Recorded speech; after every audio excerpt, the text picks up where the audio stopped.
কেন চিন্ময় কৃষ্ণ দাস গ্রেপ্তার হলেন? রাজনৈতিক মহল বা আন্তর্জাতিক সম্পর্ক বিশেষজ্ঞ যারা, তাদের অনেকেই মনে করছেন এর পিছনে বাংলাদেশের অভ্যন্তরীণ রাজনীতি রয়েছে।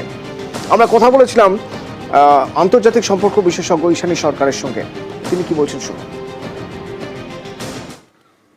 আমার তো মনে হচ্ছে প্রথমেই আইনের দিক থেকেই কিছু একটা সমস্যা আছে, এবং এটা একটা বলতে পারেন নির্দিষ্ট এটার একটা হয়তো রাজনৈতিক দৃষ্টিকোণ আছে, যেখানে বলা হচ্ছে যে উনি উস্কানিমূলক মন্তব্য করেছেন। লার্জার কনটেক্সটে উনি জাগরণ মঞ্চের সদস্য হিসেবে তার চট্টগ্রামের ভূমিকা, রংপুরের ভূমিকা, এই ভূমিকার নিরিখে তাকে আটক করা হয়েছে। কাজে আইনত যে জায়গাটা আছে সেটা কতটা জোরদার আমি বলতে পারব না, কারণ আইনজীবী নয়, আমি যতটুকু জেনেছি পড়েছি তার ভিত্তিতে বলছি। কিন্তু ডেফিনেটলি এর পিছনে একটা পলিটিক্স আছে, এইটা তো খুব স্পষ্ট এখন বোঝা যাচ্ছে। আন্তর্জাতিক সম্পর্ক বিশেষজ্ঞ ঈশানী নস্কর, আমরা তার কাছে জানতে চেয়েছিলাম যে আমাদের একেবারে প্রতিবেশী দেশ, পড়শি দেশ, সেখানে যে অস্থিরতা, যে পরিস্থিতি চলছে, তাতে আমাদের দেশে প্রভাব পড়বে, আমাদের রাজ্যে প্রভাব পড়বে, কতটা প্রভাব পড়বে, কিভাবে প্রভাব পড়বে, শুনুন কি বলছেন। যে বাংলাদেশের চারধারে ভারত, বাংলাদেশের যত রকমের উত্থান হবে সেটা অবশ্যই ভারতকে ভাবাবে। কাজে এই জিনিসটা এমন স্তরে এখন গিয়ে দাঁড়িয়েছে যে ভারত সরকারকে এখন প্রতিক্রিয়া দেখাতে হবে, নাও অর নেভার। এবং মনে রাখতে হবে আমাদের যে রাজ্যগুলি রয়েছে, পশ্চিমবঙ্গ, ওদিকে আসাম, ত্রিপুরা, এগুলো তো একেবারে লাগোয়া রাজ্য। ফলে তার সরাসরি প্রকোপ, আমি শব্দটা ব্যবহার করব, প্রকোপ কিন্তু এই রাজ্যগুলিতে পড়ার আশঙ্কা আছে।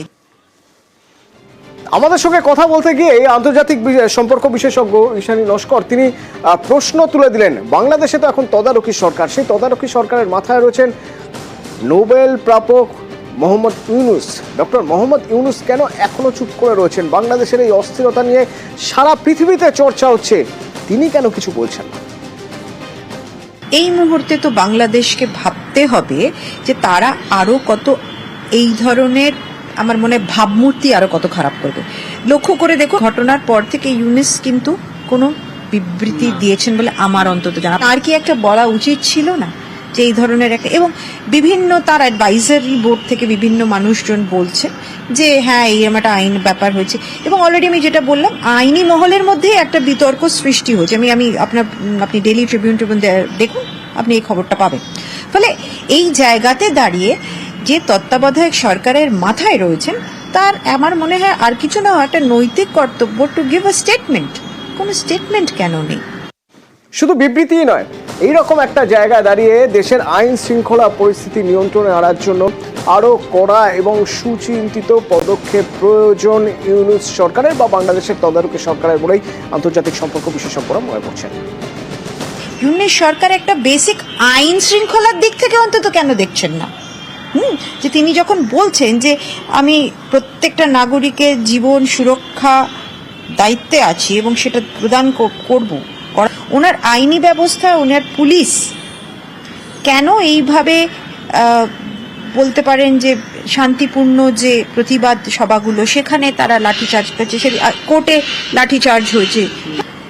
ল অ্যান্ড অর্ডারের ফেলিয়ারের দিকটাও কিন্তু ভাবনা চিন্তার আছে। একটা গণতান্ত্রিক প্রশ্ন উঠছে, এবং শুধু এই মুহূর্তে আমরা হিন্দু সম্প্রদায় বলছি, চট্টগ্রামে বৌদ্ধ সম্প্রদায় আছে, খ্রিস্টান সম্প্রদায় আছে, তারাও কিন্তু বিপন্ন।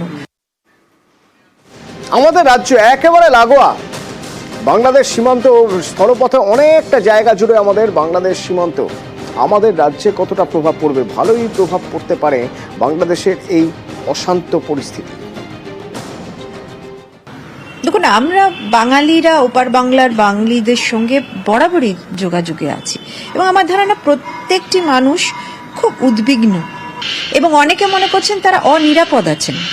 হ্যাঁ, ফলে এই পরিস্থিতিটা আমার মনে হয় পশ্চিমবাংলার মানুষের কাছে একেবারেই কাম্য, এবং আমরা অনেক জায়গায় সাংস্কৃতিক আমাদের অনেক মেলবন্ধন আছে, কত বাংলাদেশি মানুষ আমাদের এখানে আসেন, তা আমরা বরাবরই তাদের সঙ্গে আমাদের একটা আলাদা সম্পর্ক আছে। কিন্তু চরমপন্থী মানুষ যখন এইভাবে তাদের প্রতি দুরাচার করছে এবং সরকার সেটাকে প্রতিরোধ করতে পারছে না, নিশ্চয়ই এটা আমাদের কাছে খুব আক্ষেপের বিষয়। কলকাতা মেডিকেল কলেজের নাইট শেল্টারে 1 মিনিটের জন্য শেল্টার নেওয়া যায় না।